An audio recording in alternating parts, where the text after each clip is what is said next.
राधा स्वामी दयाल की दया, राधा स्वामी सहाय। पिछली वीडियो में हमने सुना कि जब हम ध्यान में बैठते हैं तो हमें सतगुरु के अलग अलग रूप दिखाई देने लग जाते हैं। सबसे पहले सतगुरु का स्थूल रूप, जिसके हम संपर्क में रहते हैं और जो नामदान देता है वो उसकी भक्ति पूरी होती है। उसके बाद जब स्थूल रूप की भक्ति पूरी हो जाती है तो हमारा एक ख्याली रूप मजबूत हो जाता है। यानी कि विचार में हमारी जो वृत्ति बाहर की तरफ बह रही थी, मन की वृत्ति इंद्रियों की तरफ बह रही थी, तो वो एकाग्र होकर के अंतर्मुखी होने लगती है और हमारा ख्याल मजबूत होने लगता है। हमारे ख्याल में हर समय सतगुरु मौजूद रहते हैं, उनकी एक हमें मौजूदगी महसूस होती रहती है। इसके बाद जब ख्याली रूप मजबूत हो जाता है तो सतगुरु का सूक्ष्म रूप ध्यान में प्रकट होने लग जाता है और हमें ध्यान करते हुए उनका रूप दिखाई देने लग जाता है। वो चलते फिरते दिखाई देने लग जाते हैं, हमारे संपर्क में आते हुए दिखाई देने लग जाते हैं, हमें कुछ हमारे साथ व्यवहार करते हुए दिखाई देने लग जाते हैं। जैसे सौपन में हम किसी चीज को देखते हैं तो उसी तरह ध्यान में भी हमें सतगुरु के सूक्ष्म रूप के दर्शन होने लग जाते हैं।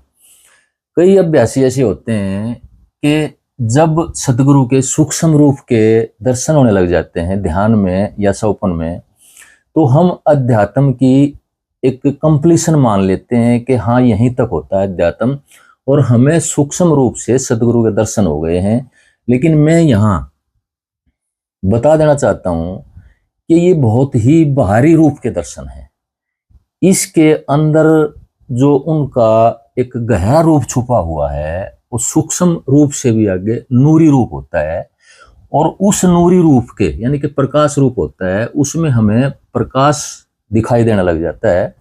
जो हमारी वृत्ति बाहर की तरफ बह रही थी वो अंतर की तरफ, वो चित्त वृत्ति है, वृत्त बना करके घूमने लगती है, सुदर्शन चक्र की तरह घूमने लगती है वो, और त्रिकुटी में जाकर के हमें सतगुरु के चरण प्राप्त होते हैं इसी नूरी स्वरूप में। इसके बाद नूरी से ही नादी स्वरूप प्रकट होता है। नादी स्वरूप अलग नहीं है।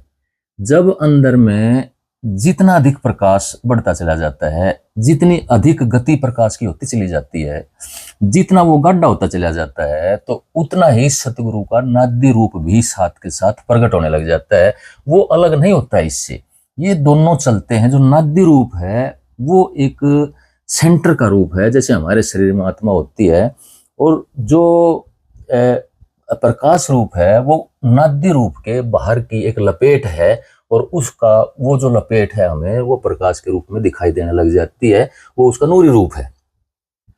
लेकिन कई बार क्या होता है कि हम जब ध्यान में बैठते हैं या हमें कोई सपना आता है तो सतगुरु का कोई मैला सा रूप हमें दिखाई दे जाता है, जिसको हम पसंद नहीं करते हैं। यानी कि हमारा मन एक तरह से ये सोचता है कि मैं तो इस तरह का विचार नहीं है, लेकिन सतगुरु का ऐसा रूप हमें क्यों दिखाई दिया।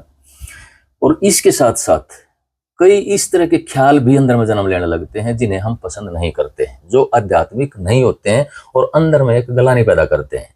इससे जो अभ्यासी है उससे घबराने की जरूरत नहीं है, क्योंकि ये अंदर के संस्कार होते हैं, कर्म फल होते हैं।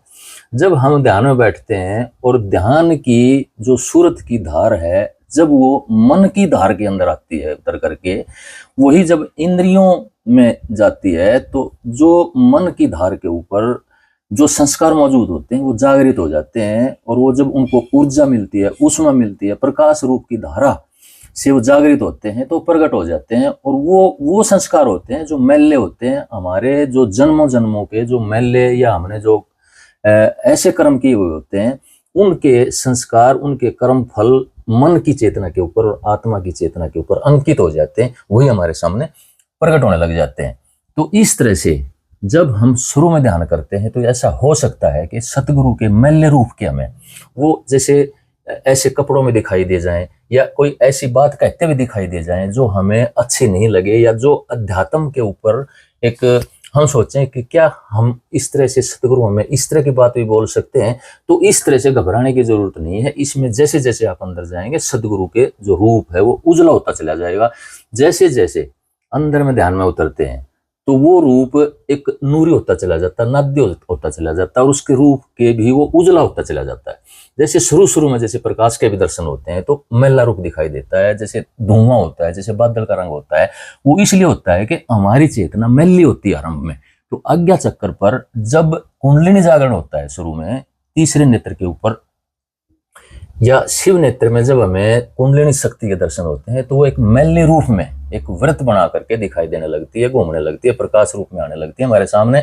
और जब ये प्रकाश निखरता चला जाता है तो सहस्रार में जाकर के और भी ज्यादा निखर जाता है, और उसके बाद त्रिकुटी में जाकर के तो इतना निखर जाता है कि हर जगह ही प्रकाश रूप हो जाता है। ऐसे लगता है जैसे हमारे शरीर का रोम रोम प्रकाश से लथपथ हो गया है, मन की एक एक वृत्ति लथपथ हो गई है प्रकाश से।